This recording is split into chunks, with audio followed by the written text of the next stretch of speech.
Assalaamu calaykum daawadayaasha sharafta badan ee bartan ku xiran kulanti wanaagsan. Muuqaalkeenna maanta waxa uu ku saabsan yahay nin Turki ah oo hablo Soomaaliyeed ku bahdilayo dalka iyo Turkiga. Ugu horreyn bal muuqaalkan ila daawo.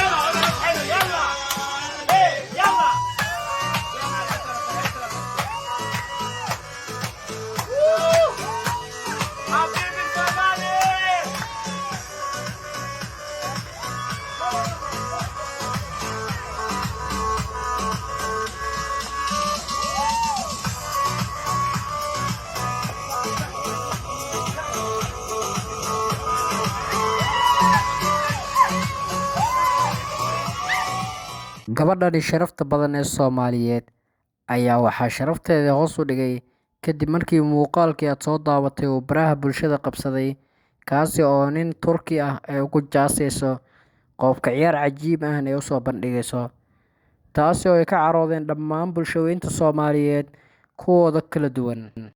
Taasi oo keentay in fariimo kala duwan dhammaan caalamka ay uga kala yimaadaan gabadhaasi iyo qoyska gabadhaasi ay ka soo jeedo, halka ninka Turkiga uu la kulmay dhaleecayn aad u weyn, taasi oo isagaba uu caawa la jiifan la'yahay.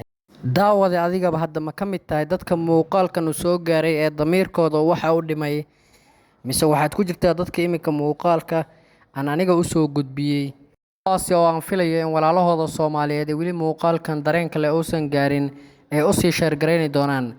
Fadlan daawade haddii ay tahay markaad kugu horreysay channelka subscribe oo gambaleelkana furo si aad noogu soo biirta update-kan aan kuula socodsiino.